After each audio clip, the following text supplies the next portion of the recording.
There's no doubt about it. Austin's housing market is hot, but maybe it's too hot. 4 Central Texas communities are tied for Forbes' most overvalued housing markets: Austin, Round Rock, San Antonio, and New Braunfels.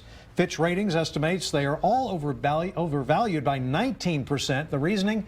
It says that home price appreciation appears to have overshot growth. Those values are one reason your property taxes are likely going up hundreds of dollars next year. Renters, those costs could be passed along to you now.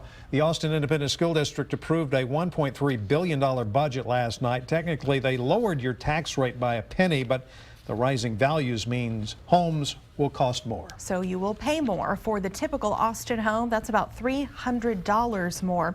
It's another reason many people say it's getting hard to find affordable housing in Austin. KXAN's Phil Prazen tells us the story of one couple on the east side. Recently, the story of Austin is one of big festivals, nightlife, and an unemployment rate next to nothing. But it's also the story of Glen Oaks Court, where another for sale sign just went up.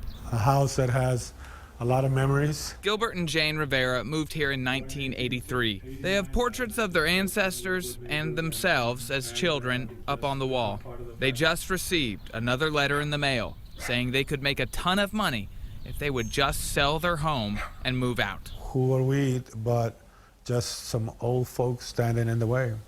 They bought the house for $39,000. Last year, it was appraised for around $380,000. And with the raise comes higher property taxes, and people who can't pay move out. Central Texas appraisers say it comes down to simple supply and demand. People on the east side will tell you they're hit the hardest. We have had, in the past couple of years, have had to get a loan from the bank to be able to pay the taxes. They plant flowers every year under the tree they put in place the year they moved in. They don't know how many more years they'll do that.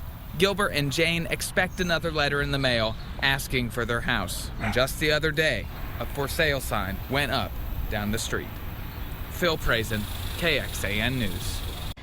Rising property taxes hit Austin hard last year. You can challenge what you owe, though. The Travis Central Appraisal District tells us 88,000 residential property owners filed a protest against their appraisal rates last year. Most of them, 65,000, were able to lower their taxes.